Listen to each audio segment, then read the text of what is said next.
to Tom Chandler. Welcome, Tom. Thank you so much for joining us, and welcome everyone. Please write your questions as they occur to you for Tom in the chat, and we'll get to them at the end. Thanks again, Katie. I'm just going to share screen now, and I'll just maximize this. So how we're going to run that presentation today is I'll give some overview and background to what kind of went into this project and what it builds upon. I've got to try and finish this in about 20 minutes to give Mike the space to go over what he's been working on over the last couple of years. But I guess I'll start off. Look, and apologies again. There's some of you I saw in the participants who've seen a presentation not unlike this several times before over the years. But I guess I'll just start off with some basic context about Angkor. You know, this is a Cambodian city. It's a medieval dated city. I guess where in this particular presentation, I'm talking a lot about the date 1300. I'm not talking about that really specifically, but it's more specific than we've had before, and there's good reasons for this, and it all has to do with this archaeological map of Angkor, and also the sources that we're relying on. So there's the location on the mainland of Southeast Asia. The empire used to stretch right up around this, pretty much where the edges of this image are, is the edges of the Angkorian Empire at its height. So quickly, there's 5 major sources of historical information. You've got the French accounts during the colonial period, what they drew, what they recorded, what they saw, and then you've got the inscriptions, the stone inscriptions of Angkor. This is the words written by the Angkorians themselves. Then you've got archaeological research, of which there's been quite a lot over the last couple of decades. Again, a lot of it done by Australian teams. Then you've got these bas reliefs. These are kind of, you could call them 2.5D. They're almost 3D, but they're flat. And these wrap around several of the major temples at Angkor. They're really good sources for visual sources for what the people were doing, what they were wearing, social hierarchy, all those kinds of things. They're wonderful resource. And then finally, you've got the accounts of the Chinese emissary to Angkor, Zhao de Guan. And he's really important because he went there in 1296 and 1297, just before 1300.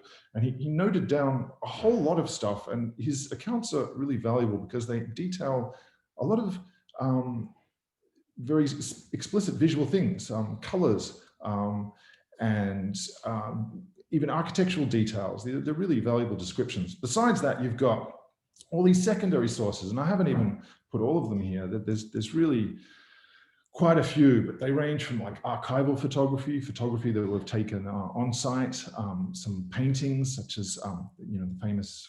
This is one of the famous Cambodian painters, Nick Dim, who he died under the Khmer Rouge, but he's very famous for his landscapes. Then you've got old kind of surveys of temples in the 19th century, and just artifacts that are around Cambodia today. So I'm going to skip over a little bit of this, but this is, I think most people are familiar with the work we did on Angkor Wat, and all of this comes out of archaeological airborne surveys using Lidar, and these images from my colleague Damien Evans really show how it's done. Here's the modern site of Angkor. And what the Lidar does by flying over it, it scans the entire area, but then you remove the trees, and what happens is some of the Lidar has hit the ground and bounced back and been registered, and you're able to kind of peel off the vegetation layer, the modern vegetation layer, and see what's underneath. And this is the actual archaeological layout of Angkor Wat. So this is what we were working on, and we're still working on it. It's always kind of changing and being updated, but we packed everything into this area that I'm delineating with the mouse here inside the moat. And it was a pretty comprehensive model. It went from soundscapes, wooden residences, vegetation was a really important part of this, and of course the temple itself. So Quickly, just talking about the use of 3D in cultural heritage. These are scans from the SciArc project. And so there's a little bit of a difference between what we're doing and what's done here. We're not actually using LiDAR scans of the temple, although we do scan much smaller objects that are much better preserved. The temples are mostly ruins. I'll come back to this point maybe later. But these kind of objects from museums around the world, you can see that we've scanned little replicas of these, and also some fittings in the Phnom Penh Museum, National Museum of Cambodia. So these are little objects that we can scan as whole, and then we can bring them into our virtual world. And some of these scans even exist on online collections like this one here. This is from the Guimet Museum in Paris, but it's already been scanned and we were able to download it with Creative Commons. And then Brent was doing some re-topologization of it. So taking the scan that's already been done and then re-topologizing it and changing the textures, I guess we can then bring these models inside. So, but really most of what we're doing is not scanning things in and bringing them in. Really, we're mostly most of these models are handmade, and we're sculpting them just like the sculptors work in stone, but we're sculpting them out of polygons. And you can see all the levels of detail that are involved in this. So, I mean, these are eventually, animated. They move in large groups. We've got, you can see here, the project is a combination of the landscapes and the people and the animals and the fabrics. So getting back to these scans though, really what we're doing is we're trying to, and I won't play this animation, but that's the scan from the museum that's brought in from the outside world. It's a scan of a physical object, and we bring it into the virtual world, which we've mostly handcrafted using a lot of sources and different forms of evidence. And we're trying to kind of marry these two together. So it's very interesting time, as I often say, of bringing things in from the real world, and perhaps on the other extreme, printing some of our handmade models out into 3D. So back to the bas reliefs.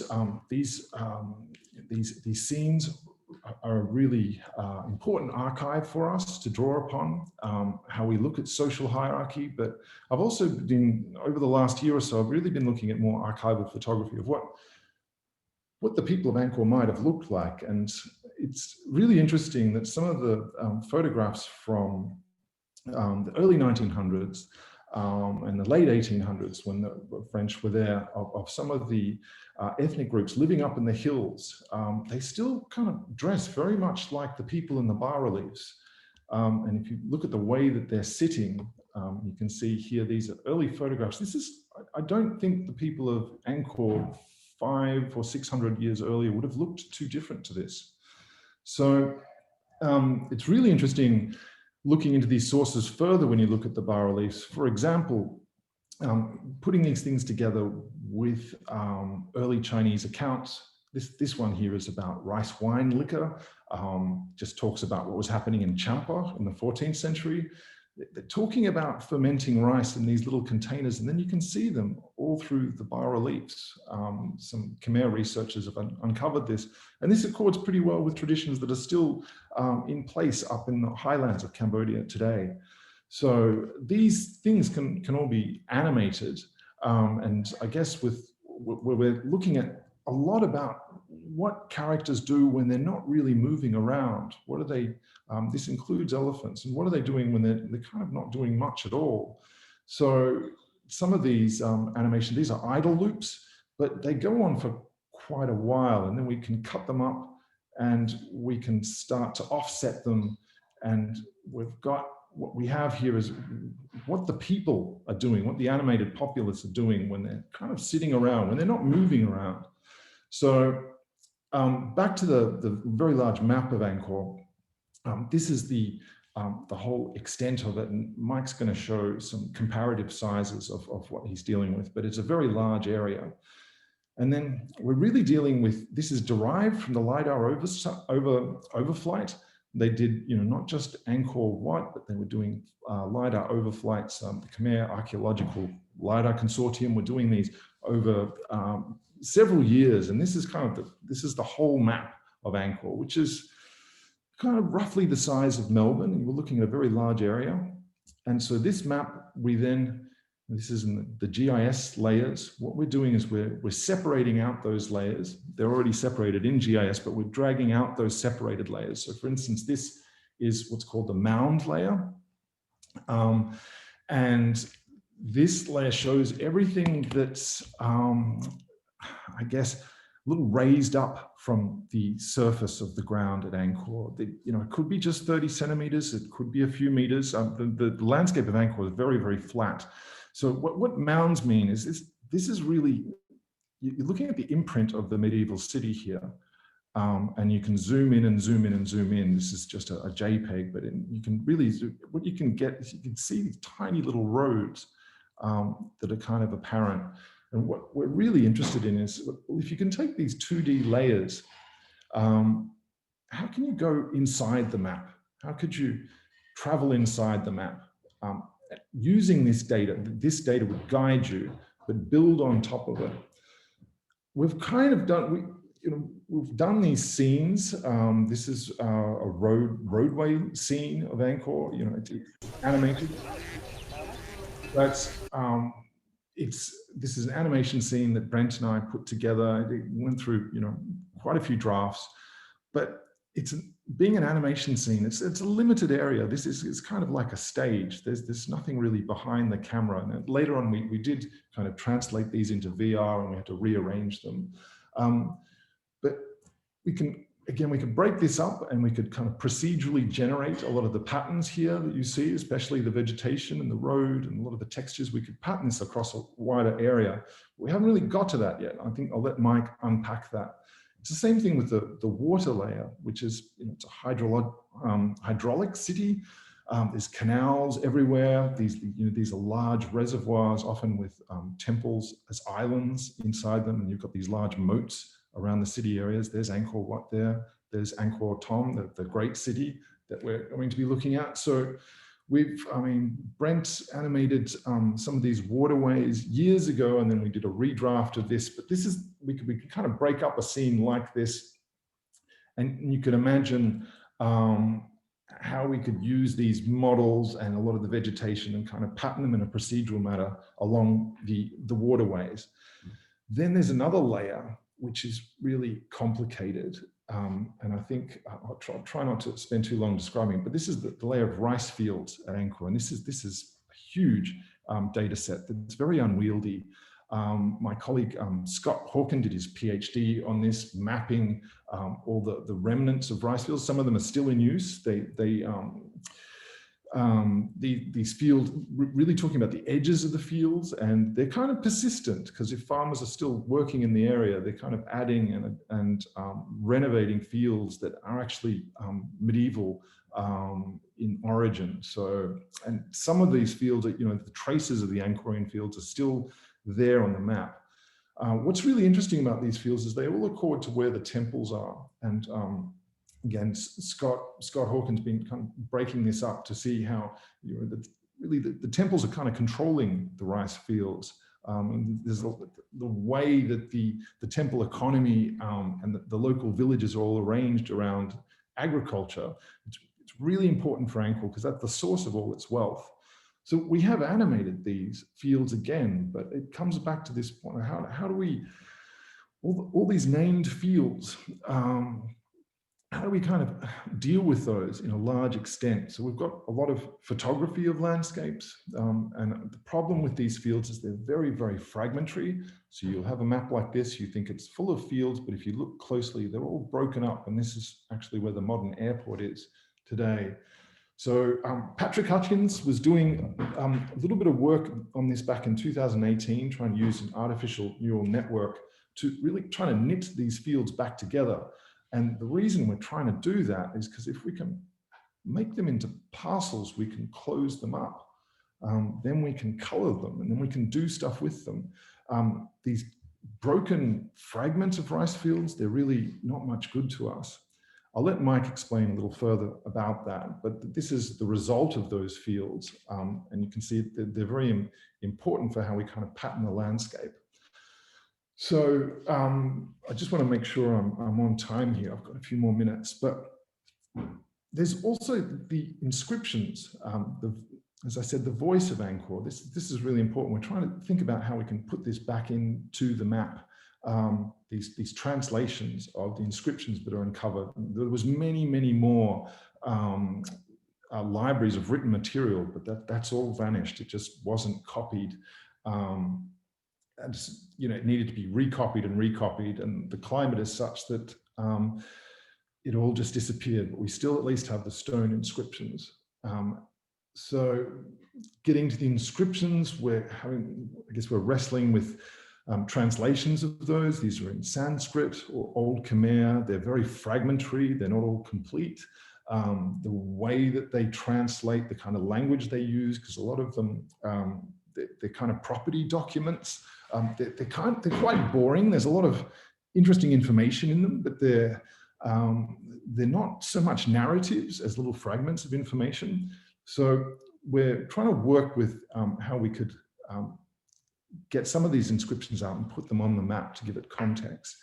There's also these huge archaeological databases, like this geospatial data archive here, that note all the archaeological sites at Angkor and include detail about them. Some of these sites might have vanished now. Some of them might be just several stones, several bricks, and some of them are complete temples. So in getting to some of these sites, you can see, I've just highlighted one on an early version of the map here. That's the place, the modern airport. So that's a kind of a hole in our data set. But there's a temple just near it, which is in a state of ruin, just like a lot of the Angkorian temples are. But there are maps, older maps from archaeological surveys that kind of note where the towers and the shrines were.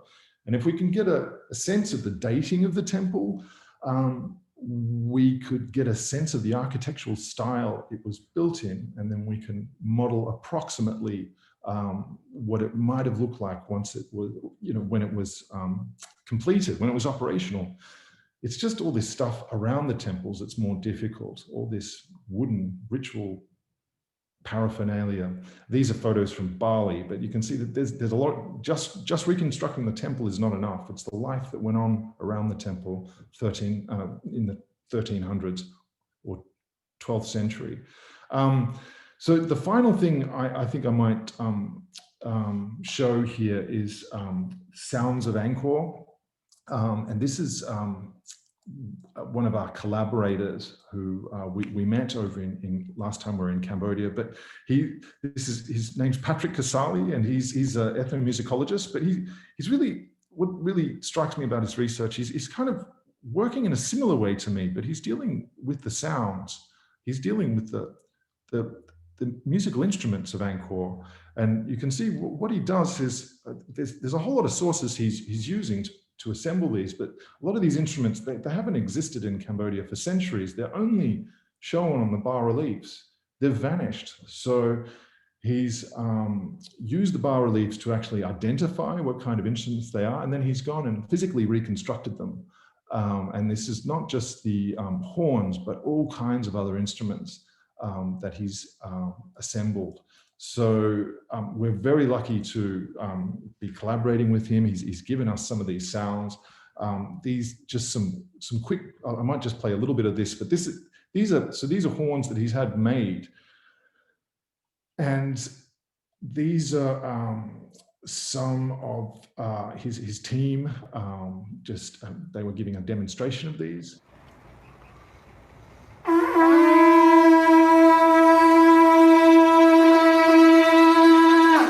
So these are conch horns, which you see all through the bas-reliefs. And I guess it's kind of, these sounds are really important because they would have been blasting out from all the temples across the landscape at different times, and particularly the major temples. So we're kind of looking at the sonic landscape of Angkor is something we're going to move towards kind of soon. So these horns have all kinds of, there's more of these files I could play here. But so I guess a couple of other things to finish up with. I think in an earlier presentation this year, I was talking about the sounds of the collapse of Angkor, the sounds of the abandonment of Angkor, and what kind of animals you'd hear once trees start to take over. And what we're really doing is we're trying to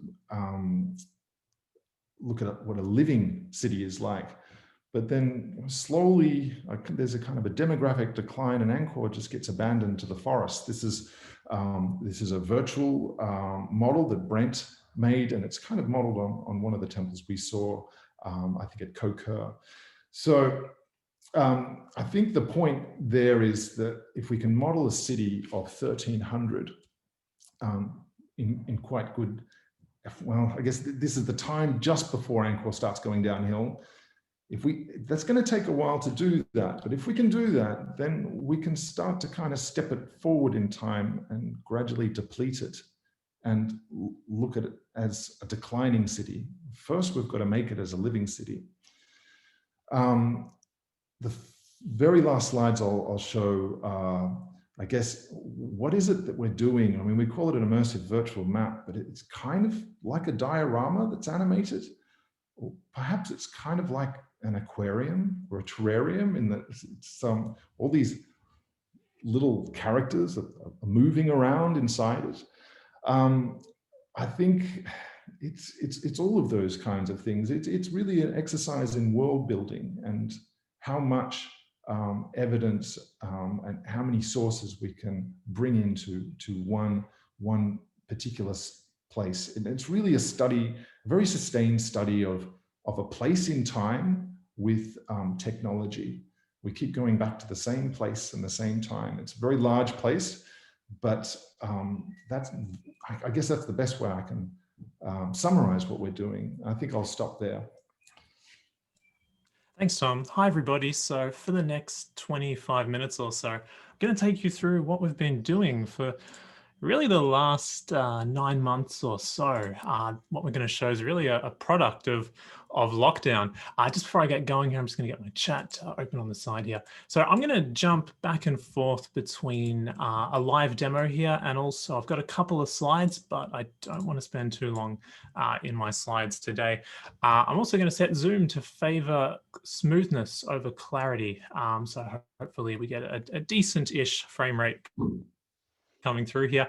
And also at the end of the presentation, I'm going to release a video on YouTube just so you can see today's work, how it's meant to be seen with a proper frame rate and a nice sharp resolution as well. So remind me to do that at the end. I'll paste that into the chat for you.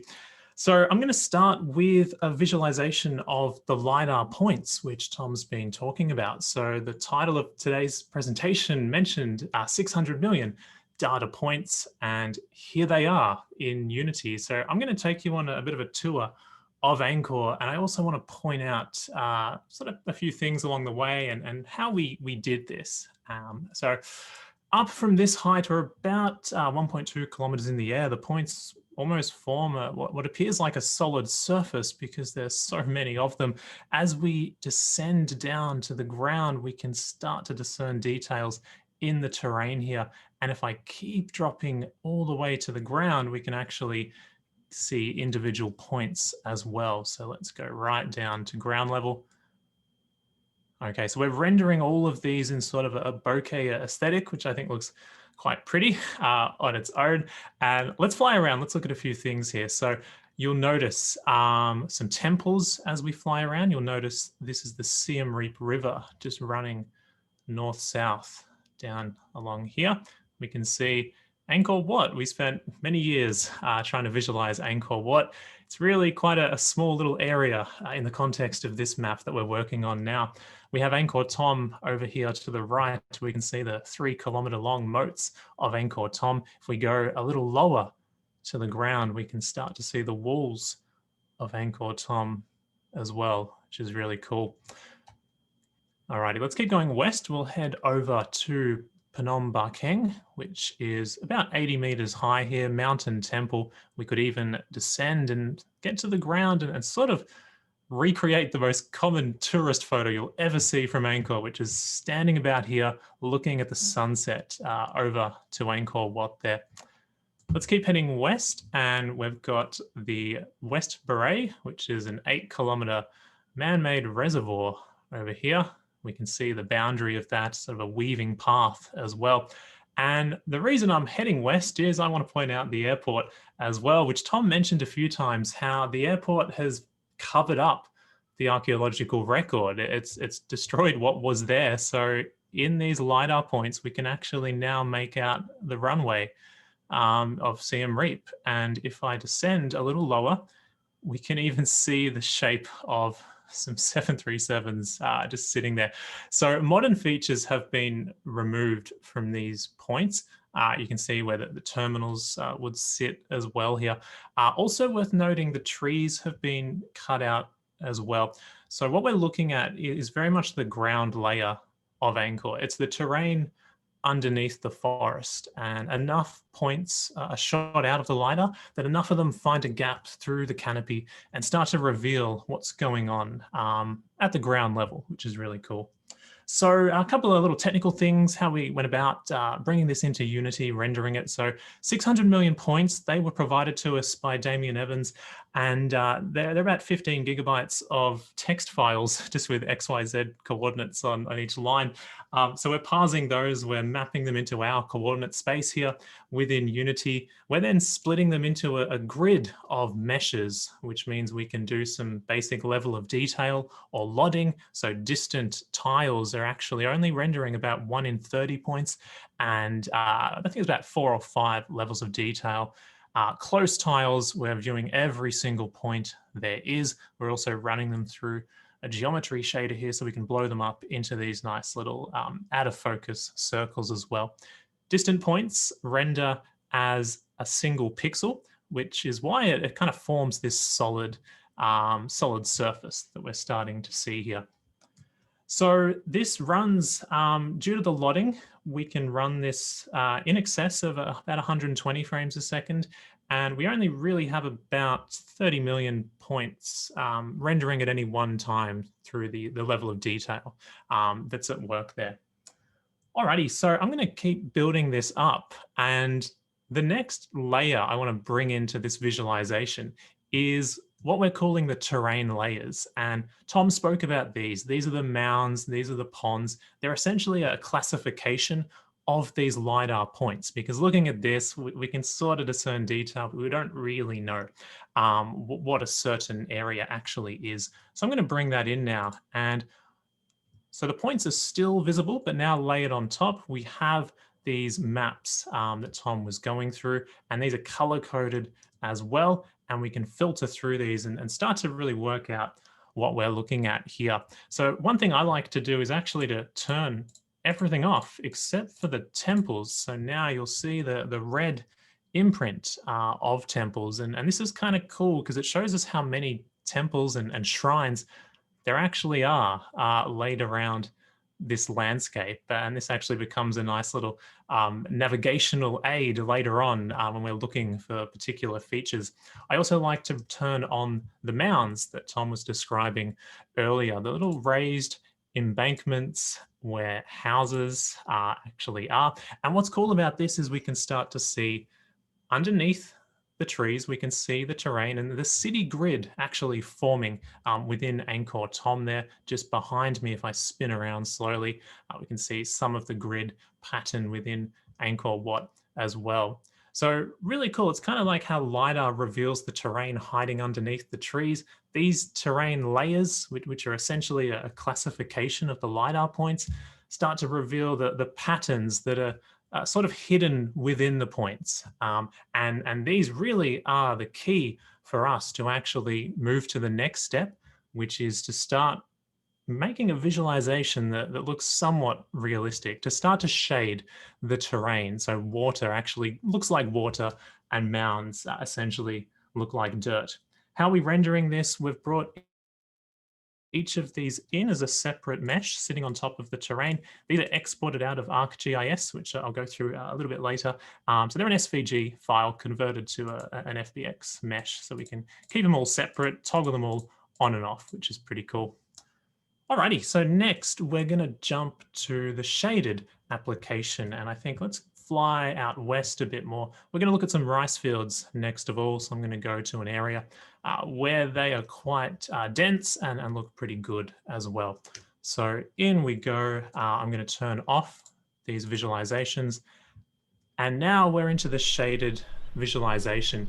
You should hear some sound coming through in the background. If I'm too loud or not loud enough, do let me know in the chat and I'll adjust the levels there.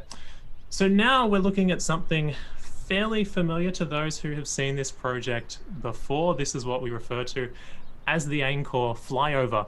And we've done a lot to it in the last 9 months or so. I'm going to take you through those changes over the next sort of 10-15 minutes here.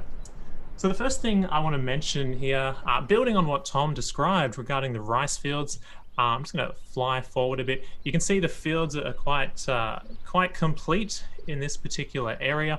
And over the last few years, we've been working not only with Pat, but also I'd like to acknowledge our summer student, Max Lee, who about a year ago built on the work Pat did and started to complete and fill in a few more of these fields for us. And I think I'd like to jump into a slide at this point. I'm just going to turn down the volume of the Unity simulation. So this image here is actually from the first version we ever did. This is from July 2018, and it's always kind of horrible looking back at past work, but it also makes you realize that you are going forward, which is nice. So you can see these fragmentary lines here. They're not connected at all. We couldn't shade them. We couldn't really distinguish one field from its neighbor either. So really it was not too good there. Max did some work for us over the summer, building on Pat's work, so completing these lines, joining them together, trying to make parcels out of the rice fields. Now, this is something that I'm very aware of my audience here in SensiLab, so I'm not going to pretend for a second that I understand what's going on. As far as I'm concerned, these neural networks are a box of magic, but that magic made awesome stuff for us here. We can see on the left the input, and on the right, we're starting to get a cleaner output. We have more connected lines, so we can then turn that essentially into a splat map and shade or color a terrain with each field, a different shade of rice to suggest different harvest cycles as well.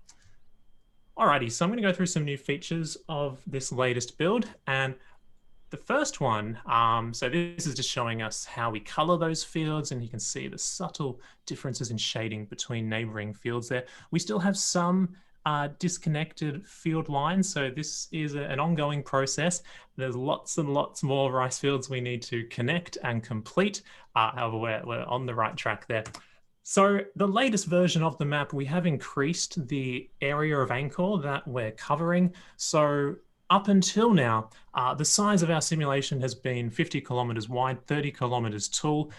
Now we've gone a bit bigger. We're 72 wide and 51 tall. So we're now covering about 3,500 square kilometers in the latest visualization. Also, we have Beng Melia, which is another temple we've always wanted to get to out here in the east as well.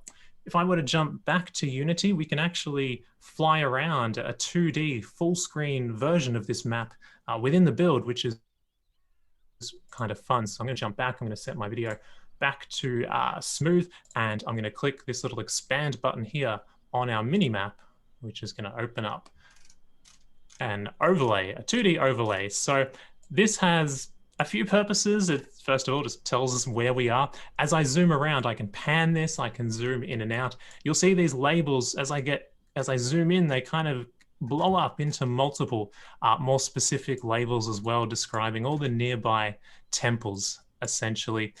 Let's zoom out again. So we've got Beng Melia out here in the east. I can zoom down to Hari Hari Leia as well down here. We can also teleport around as well, which does make life a bit easier when you're navigating. And then later on, there's quite a few extra overlays and pieces of data I imagine we'll be able to put on this map. So it will ultimately serve multiple purposes as well here.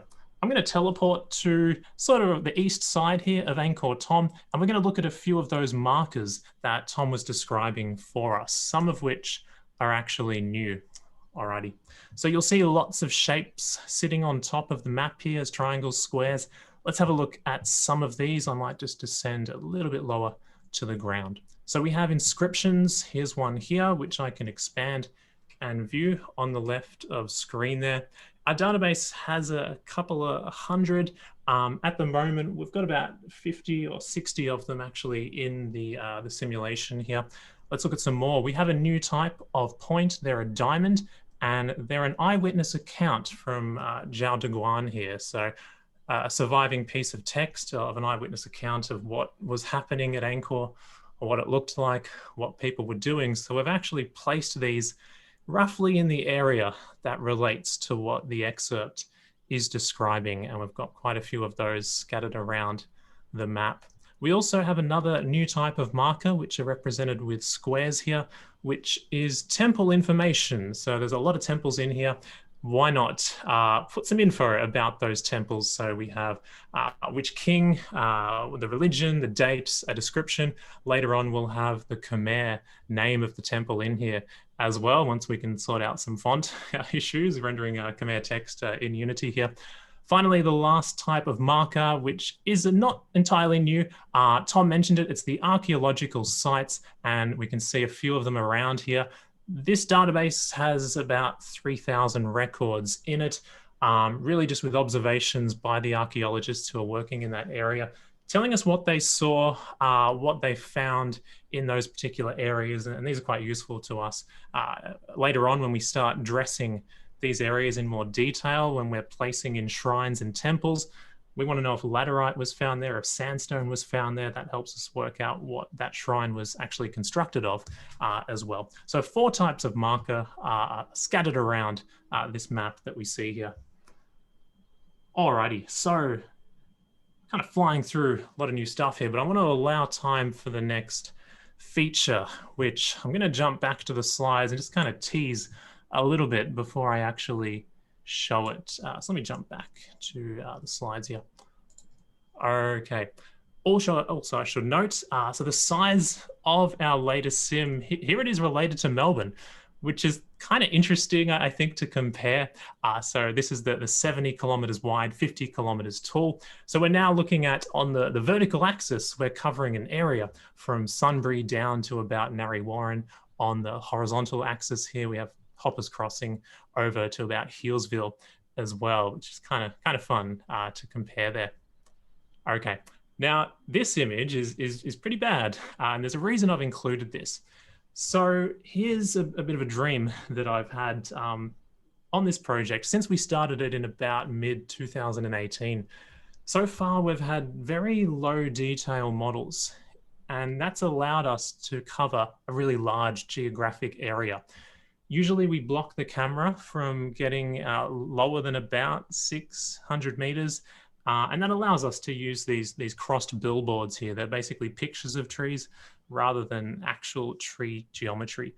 And that's really been our secret to rendering a world so big. However, we also on the side are constructing these scenes. You saw this image earlier where we're really arranging high detail scenes with animated characters, proper high detail trees that have wind in the foliage, detailed temples, detailed houses. So really my dream has been, can we do this level of detail at the geographic size of this new map?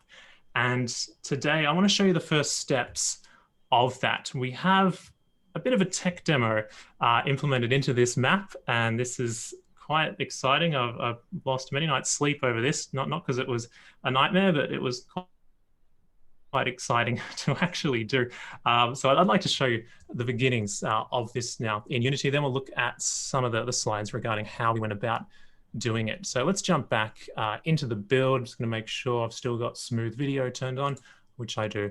Okay, so let's teleport ourselves to somewhere interesting. I'm going to go out to the east. I think we're going to look at a new temple here, Bante Samray, and I'm going to teleport us out here. Okay, let's spin around. Let's descend to the ground now.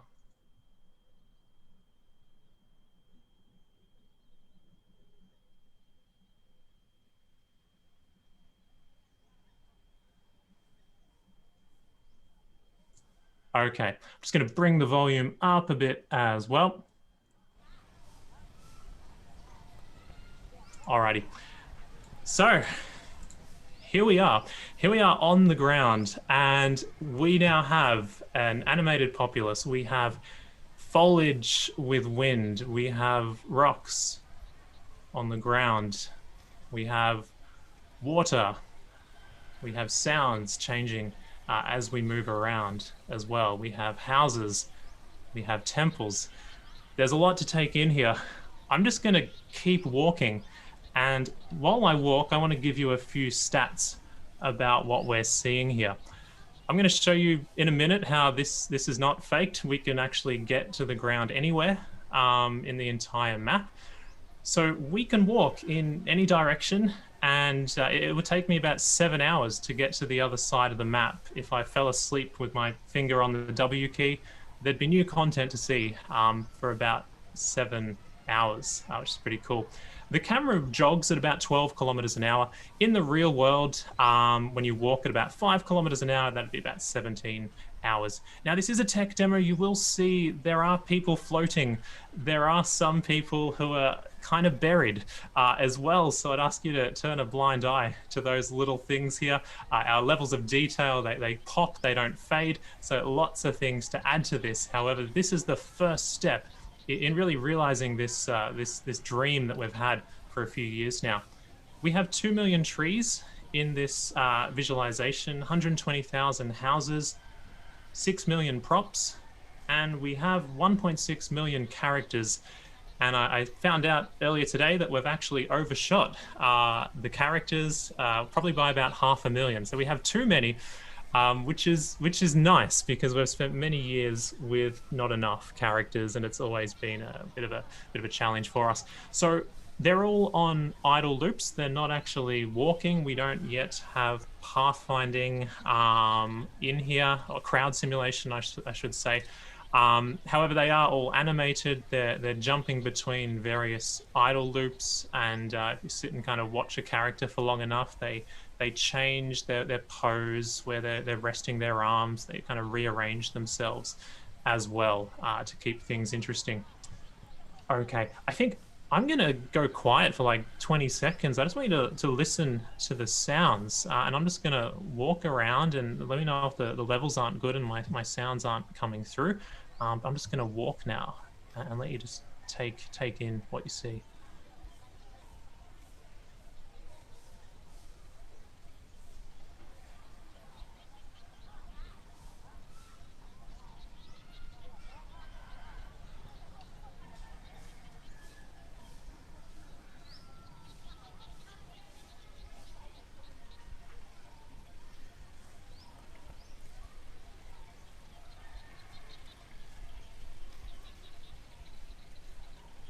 Alrighty, so I'd like to teleport to a few locations just to point out a few things here. So that was Bante Samraid. Let's have a look at Angkor Thom. Let's choose dropping a pin on a map here. Let's go in sort of here. Okay, so now we're in really the urban center. We've got a clear grid pattern of houses. We've got these pandanus hedges between the houses. We've got, see, the houses are bigger as well. So we're starting to try and show class and how class changes in different geographic areas. If I were to teleport us a bit closer to the Royal Palace, which is just up here where my mouse is, we'll start to see even bigger houses. We'll start to see houses with tiled roofs, which we can see. Here's a very large house. Here's a house with a tiled roof as well. So we're starting to experiment really with where things are placed and the story that starts to tell. Alrighty, I feel like I should go to a couple more places. Tom always tells me don't go to Angkor Wat because it's all you've seen for many years, but I just want to prove to you that it's in here. Sounds are not correct in Angkor Wat at the moment, but I want to show you that we have the full geometry of Angkor Wat in here that Brent has crafted for us. Of course, there's a terrain is missing there, so ignore that. That's just great. And this has all of the different texture sets that Brent created as well for our Angkor Wat simulation. So if I were to descend again, just back to the ground. Okay, and I hope this is coming through okay through Zoom. I'll send out that video as well just after the presentation. Okay, so we've now got really a much higher detail visualization of Angkor Wat than we ever had. Of course, no crowd simulation yet, but really a lot of people in here, lots going on, a lot more props as well than we ever had. So I want to just talk about how some of this works. I don't want to go into like too much detail. It could be a whole nother 3-hour presentation on how we've done this. First of all, I want to talk about the terrain itself. So it's a height mapped terrain. It's using a tessellation shader. So it's subdividing itself based on distance to the camera. And then it's reading a displacement map or a height map to lift up all the vertices. And that's how we're getting these mounds, and we're getting sunken sort of gutters next to the paths as well, which you can start to make out here as well. Also, I should note the terrain layers we looked at before, they do work on the ground, and this can be kind of useful to see upcoming features. If you want to see an upcoming shrine or an upcoming temple, this can be kind of interesting to turn on as well. I think I want to jump into my slides. Well, I don't really. I want to stay in this and keep showing you. I want to just keep walking around this forever. But let's jump back to some slides and just look at a few more things related to this. I'm going to turn down the volume of Unity and okay, back we go. Okay, so terrain workflow, just really quickly, we start in ArcGIS. Tom showed you some snippets from that. We export into Illustrator, really just for convenience. It lets us tweak the stroke, like the width of the outlines. We can clean up the map a little bit. We then embed it into Photoshop, and in Photoshop, that's really where it comes together. So if I just jump to the next slide, that's when we can start to make these maps that we need to render the terrain. So we have the splat map on the left describing how we shade particular areas. It's essentially just a mask in each color channel of the image. We have a normal map as well. We have a height map on the right, and that's what tells the terrain how tall it is. So the blacks get pushed down and the whites get lifted up as well. And that's really why the mounds are sticking out of the soil. Okay, so the convenient thing of actually making a world that consists of raster images is we can do some interesting effects just by making things glow in Photoshop. So what we're seeing here is some splat maps, and the blue channel masks out the water, the red channel masks out the mounds or the dirt. And you can see with a bit of a red glow outside the water, we start to get almost like a mud effect creeping in. The water has a very subtle kind of inner glow of some red, and that just softens the edges of the water. So we get around that problem of that a lot of games have, where a water plane intersects the terrain and you get that sharp line where the water just suddenly stops and the dirt starts. So we want to try and get around that, which is really nice little convenient side effect of building an entire world based on raster images. We can also generate some additional terrain maps. These aren't used for rendering, but rather these are used for placement. And on the left, we have a distance to water, a heat map, if you will, again, just by making layers glow, distance to the mounds. And we use these not only to spawn objects, but we use them for the sounds as well. So you'll hear frogs when you get nearer to the water. You'll hear busy villages when you're close to mounds, and that gradually decays as you move out to the black areas here, which could be rice field. They could just be empty grassy areas as well. Next, we'll do one on the temple layer. So we'll actually have a glow of those temples, and we can then use that to really go further on where we're putting the posh fruit trees and where we're putting all the nobles' houses as well. So by combining together all these different, I'm calling them spawn masks, but we can combine them in interesting ways and really start to show class in the population. So in Photoshop, it's a grid of 7x5 images. It's humongous canvas. We actually export this as 35 8K textures into Unity. If I just kind of jump back a bit here, we had to make a custom little script to do that because the only way to do it really in Photoshop is save for web, and it didn't work out very well at all. So we send those into Unity as 35 8K textures, and that happens for each of these layers that we're looking at. So this has a lot of data, this build. It's a bit of a a memory management issue, you could say. Not all of them need to be 8K. The height maps aren't, the normal maps aren't, but the splat maps are. Alrighty, so a couple of other things I just want to quickly talk about as well. I'm going to go really quick now and just kind of gloss over some of this, but we make these little house clusters in terms of how is the world generated. We do hand place things, but only to the extent of these little blue squares that you see here. Then our placement algorithm takes over and slots all these together like puzzle pieces. And while it's doing that, it's sampling these spawn masks and it's sampling these splat maps, making sure trees aren't on top of water, etc. So that saves a lot of time as well. It did take 5 hours for the computer to generate this world. If we were stepping through individual trees, I imagine it would take a lot longer. Alrighty, so how do we store this data? How do we render this data? This world is built of point clouds underneath. So what we're seeing here is a visualization of a point cloud where every single point represents a tree. And we have another one for where the characters are, another one for the props, and another one for the houses as well. And because this is just a normal piece of geometry, we can encode all sorts of information into the attributes of each point. So for example, we can store the rotation of the tree inside the normal of the point. We can store inside the texture coordinates of the point. We can store the ID of what specific tree does this point become. Is it bamboo? Is it banana? We can store a number in the texture coordinates channel to describe that. We can store the uniform scale of that tree in the other texture coordinate as well. So that's really how this world is stored underneath. And then the next question is, how do we render this world? How do we manage all of this data? And this, I'll just kind of jump over this. So really, this is making sure that we're not running individual distance checks to every single point. We have this concept of render volumes. We subdivide the world into a grid of volumes. Then it's subdivided again. Then it's subdivided again. And each of those volumes keeps track of the points that fall within it. And those are split up, of course, by trees, houses, props, and characters.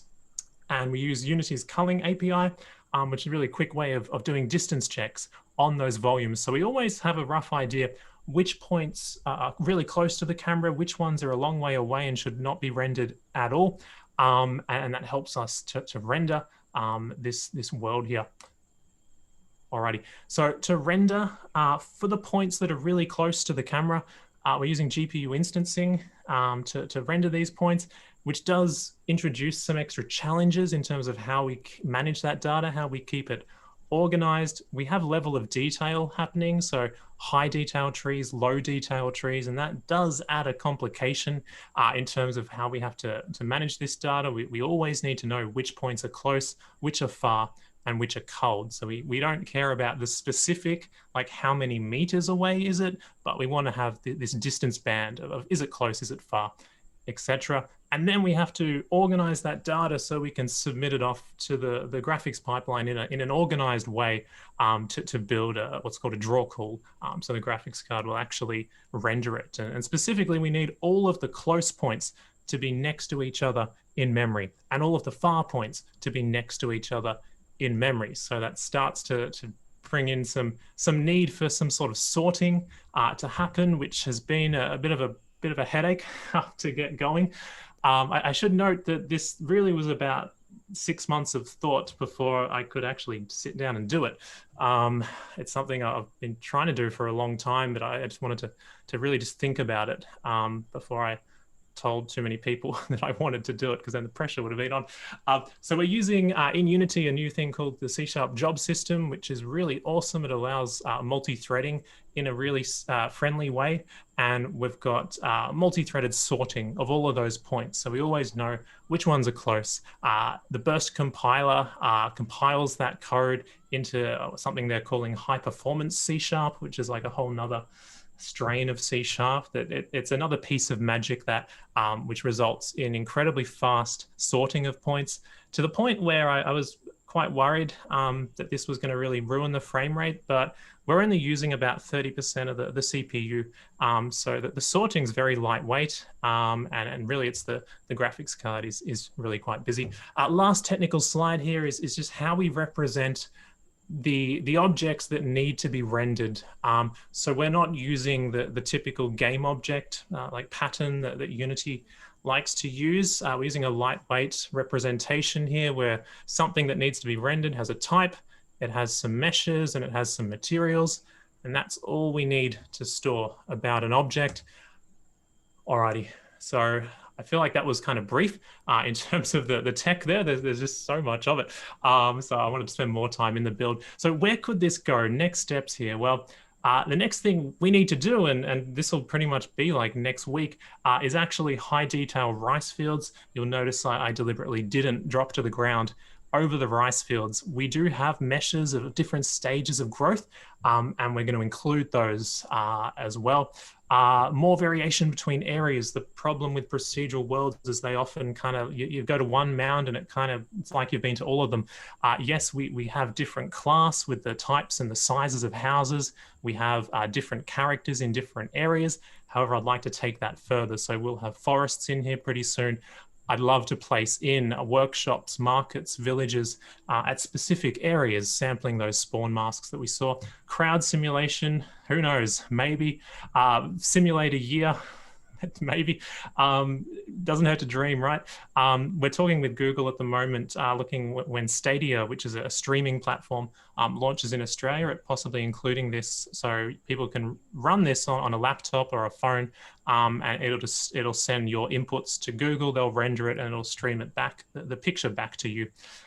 Finally, just to wrap up, I just want to acknowledge the team here on this project, right from Elliot, who back in about 2013, 2012, started to experiment with bringing some of our assets into Unity, through to Brent and Dara, who have been on this project really since day one as well, feeding me all these great assets and models that I can use to assemble this world here. So with everyone on this list has contributed in a positive way to this project. Alrighty, so otherwise, that's actually all I wanted to go through. Before I forget, I'm going to paste into the chat right now a YouTube video, just so you can go off and watch this and see it how it's intended to be seen. I recommend setting the quality to as high as it goes as well. So thank you, everybody, for watching today. Tom, I don't know if there's any final thoughts from you. None, Mike. I'm speechless. Yeah, I need some time to think about what I've just seen. Yeah, it's terrific. Got to take it in. Cool. Alrighty. Hey, thanks everybody. I guess Q&A now, Katie. Yeah, that's right. Thank you, Mike. Thanks, Tom. Look, yeah, it's time. We've got a bit of time for questions now, so feel free to either pop them in the chat window, or if you would like, I can also activate mics. Maybe while people are thinking about their questions, I'll just kind of kick off with one.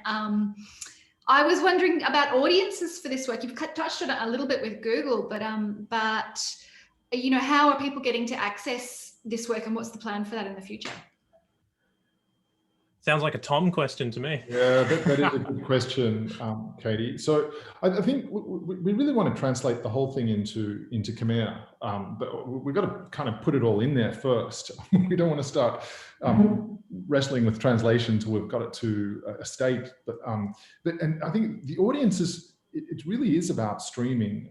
It is about how people can access it. And I think getting to the end of my talk, what I didn't say is there's all these things, there's all these ways you can transform this model and turn it into things. Like, for instance, we did a virtual reality experience of it for Open Day a couple of years ago. I've been talking to people who are very interested in, well, could you use it as augmented reality at Angkor, where you could put your phone up and have a look at these things. Yeah, that's possible. And there's you know, as Mike's really been, I guess, hinting at, is that there's a big element of a game narrative here, which is unformed as yet. But my point is that we're just where's the audience? Well, it's largely in Cambodia, but it's also international. And certainly for anyone studying Angkor, or especially for university students who might be studying it, this be a terrific resource. But I think that the thing is to kind of build this virtual world, and then things will come out of it from there. I'm really worried to say that we're only halfway there. But from what Mike's shown me, it's very, very close though. Yeah. Well, that's certainly, yeah, that's very exciting. And if you're only halfway there, it's a life's work, clearly. Does anyone have any other questions to pop up for Tom or Mike in the chat? I've got some great comments. I'm sure everyone can see Elliot saying this is amazing. You made the dream a reality. A lot of people think it's amazing. Thanks, Elliot. Yeah, a lot of amazings, and which it really is. It's an absolute testament to the the comprehensiveness and the work that's gone into it. Absolutely incredible, nice work from Jim. Yeah, I think I said to Mike, I don't want to see it until you show it the presentation, because he's been hinting at all these things. So that it's a really good. I should thank all the archaeologists and researchers who's this data set is it's one of the best you can get of a medieval city. I guess if you look around cities around the world, a lot of these medieval cities, they're underneath modern cities, or they're extremely fragmented. Angkor's, it's very well preserved, so it's quite unusual in that sense. Pretty much everyone left. They didn't abandon Angkor Wat, but then the forest grew around it and it stayed that way. So you didn't get another city on top of it. And you didn't, because it was an archaeological park, you didn't get farmers clearing all the land and erasing all the imprint of the medieval city. So that's why it's quite unusual. And that's why it's so good to work with. And I suppose in terms of the piece that you've created, that would seem to be almost unique as well in terms of the kind of the modeling that's been done on a city of this scale. Is this the only one that kind of exists? Maybe it might be, Katie. I mean, look, there's game companies like Ubisoft have done some pretty detailed recreations of like Alexandria, and people are familiar with all the Assassin's Creed titles, and how they visit different cities and really go into the detail of those cities. But this is much bigger in size than those too. I mean, it just goes on and on and on. I think some of the things we're doing when we talk about kind of knitting the rice fields back together and trying to fill in some of the gaps, it does start to depart from a strictly historical model, and it starts to become something else. I mean, it's all based on historical evidence, but then it starts to kind of become its own thing, which I think these kind of graphics, 3D graphics, things that don't look entirely real, but almost real. They're not supposed to be photorealistic. I think they're a really good medium to experiment with hypotheses about the past, and to use this as a kind of a research tool to test out different scenarios. To kind of forces all your presumptions to be kind of made very precise about where people were, where they were walking, where they were gathering, all these things. So in that sense, it's kind of like an intellectual adventure tool of its own. We actually do have another question that's just coming from Domenico. How will you allow people to use the Lidar view? Might you combine 3D models of what was with modern day Lidar scans? Apologies if this was covered at the start. Hey Dom, I'll jump on that firstly. So one thing you can do is, this is kind of fun actually, I've been doing this while developing it, is actually jumping back and forth between the Lidar and the temples. So we could fly to Angkor Wat, and it's quite interesting just to toggle back and forth. And I haven't lined up our geometry perfectly yet with the points. I've actually discovered now we can actually overlay the points over our geometry. I've found some things that need kind of adjusting, and we need to kind of go and massage some of our temples to fit their actual dimensions, because when we modeled these temples, we didn't have Lidar points sitting on top. We had plans. Brent had very detailed plans that were in a book that he scanned to guide his proportions. So that's really fun to do now. And I'd like to encourage people, whoever they are, one day who are using this, to do that and jump back and forth between the old and some of them are ruins. So it's kind of fun to see how they were and how they are now. Thank you. And thanks, Tom, for the question. I'm conscious of time, so I just want to invite, if anyone's got a last burning question, now is your chance. Otherwise, we might wrap it up for today. So I'm looking in the chat. Yeah, more awesomes. So, okay, well, I might call this a close. Thank you so much, Tom. Thank you, Mike. It's absolutely fascinating and amazing, like progress in the time since I've seen this project last. So yeah, it's really exciting. Thank you so much for sharing it. Thanks, Thank you. Katie. Thanks everyone for coming along. Yep.